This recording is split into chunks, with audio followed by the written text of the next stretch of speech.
સૌરાષ્ટ્ર માટે આમ તો કહી શકીએ કે બહુ જ આનંદનો દિવસ છે કે ઘણા વર્ષોથી ઘણા બધા એજ્યુકેશન ક્ષેત્રે સારું કારકિર્દી કરવા માંગતા વિદ્યાર્થીઓ અને વાલીઓની રિક્વાયરમેન્ટ હતી કે જ્યારે 25 લાખ લોકો નીટની એક્ઝામ આપતા હોય અને એમાંથી ગવર્મેન્ટ સીટ આખા ઇન્ડિયામાં 50,000 હોય અને દરેક વિદ્યાર્થીને વાલીને એવું થાય કે આટલી બધી મહેનત કર્યા પછી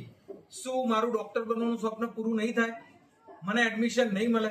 મારા બજેટમાં, કારણ કે સેલ્ફ ફાઇનાન્સ કોલેજોની ફી 1.5 કરોડ સુધી હોય અને એ બજેટ એમને પોસાતું ના હોય, ત્યારે એવા ટાઈમે વિદ્યાર્થી અને વાલી મૂંઝાતા હોય છે અને એ લોકો એવું વિચારે છે કે તો પછી મારે બીજા કોઈ કોર્સમાં એડમિશન લઈ લેવાનું, મારે બીજું કંઈ કરી લેવાનું.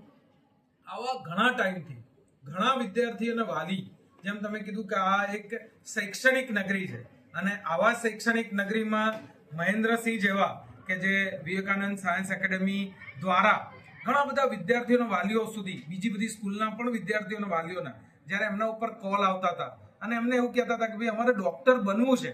પણ અમારું બજેટ નથી, અહીંયા અમને મોંઘું પડે છે અને આટલી બધી મહેનત કર્યા પછી હવે શું કરવાનું, તો એવા વિદ્યાર્થીઓ માટે છેલ્લા 1 વર્ષમાં મહેન્દ્રસિંહ જાતે ત્યાં આગળ 4 થી 5 વાર નેપાળની વિઝિટ કરી અને એમને ત્યાં આગળ જઈને જોયું કે નેપાળની અંદર MBBS કોલેજ કેવી રીતે એજ્યુકેશન આપે છે, ત્યાં આગળ હોસ્ટેલની ફેસિલિટી શું છે, ત્યાં આગળ હોસ્પિટલમાં પેશન્ટ કેવા છે, ત્યાંના ઇક્વિપમેન્ટ, ત્યાં આગળ કયા કયા ડિપાર્ટમેન્ટ છે, ઇન્ડિયન ગવર્મેન્ટ પ્રમાણે જે ડિગ્રી વેલિડ હોય એ પ્રમાણેનું એજ્યુકેશન છે કે નહીં, ત્યાં આગળ આપણા બાળકો વિશેષ કરીને દીકરીઓ એ સેફ છે કે નહીં, એને ત્યાં આગળ રહેવા માટે અલગ હોસ્ટેલની વ્યવસ્થા છે કે નહીં, આવી ઘણી બધી વસ્તુઓ એમને જાતે જઈને જોયું. એટલું જ નહીં, એમને એ પણ જોયું કે ભાઈ અહીંયાથી દર વર્ષે લાંબો કોર્સ છે, 5.5 વર્ષ આપણો વિદ્યાર્થી ત્યાં આગળ રહેવાનો છે, તો એને અવર જવર માટે આવવા જવાની વ્યવસ્થા શું છે, એ ગાડી દ્વારા ગયા, પોતે જાતે સેલ્ફ ડ્રાઈવ કરી અને ગાડી લઈને અહીંયાથી ગયા, ટ્રેનમાં ગયા અને ફ્લાઇટમાં પણ ગયા. આ બધા જ રસ્તેથી કેવી રીતે કોલેજ સુધી પહોંચી શકાય, કોલેજના ડીન, કોલેજના ઓનર, આ બધાને મળી અને એમને નક્કી કર્યું અને આ બધું જ જોઈને એમને એવું લાગ્યું કે બીજી બધી જ ઘણી બધી જગ્યાએ વિદ્યાર્થી ફસાઈ જતા હોય છે, વિદ્યાર્થીઓ અલગ અલગ જગ્યાએ લોચામાં પડી જતા હોય છે, વાલીના પૈસા અને વિદ્યાર્થીનું કેરિયર એ ખતરામાં પડતું હોય છે. તો આવા વિદ્યાર્થી અને વાલી માટે હળવદ ખાતે નેપાલ એજ્યુકેશન સેન્ટર ગુજરાતની શરૂઆત કરવામાં આવી, જે મહેન્દ્રસિંહ પડિયારના નેતૃત્વ હેઠળ આ ચાલવાનું છે અને જેમાં નેપાળની તમામ મેડિકલ કોલેજો, ગવર્મેન્ટ મેડિકલ કોલેજની અને ગવર્મેન્ટ યુનિવર્સિટીની અંતર્ગત બધી જ મેડિકલ કોલેજોનું આ ઇન્ફોર્મેશન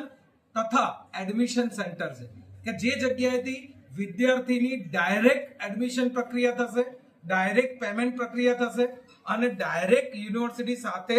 કોઈ પણ ડોનેશન વગર એની એડમિશન તથા ત્યાં આગળ 6 વર્ષ સુધી એની બધી જ સાર સંભાળની વ્યવસ્થા પણ આજ સેટ કરવામાં આવશે. સર, આમાં એવું હોય છે કે જે વિદ્યાર્થીઓ એડમિશન લેશે MBBS ને, તો એની ફી ક્યાં સુધી હોય છે અને વર્ષે શું એને પડશે?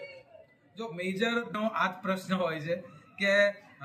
અહીંયા જેમ સેલ્ફ ફાઇનાન્સની ફી હોય તો 1.5 કરોડ સુધી હોય છે, તો શું નેપાળમાં જશે તો વધુ ફી હશે? બધાને એવું હોય કે અબ્રોડમાં હોય એટલે તો હજી વધારે મોંઘું હશે, રહેવા ખાવાનું મોંઘું હશે, પણ આ બધા જ માટે આપણને જાણીને આનંદ થશે કે નેપાળની ગવર્મેન્ટ કોલેજની ફીસ એ આપણી અહીંયાની સેલ્ફ ફાઇનાન્સ કોલેજોની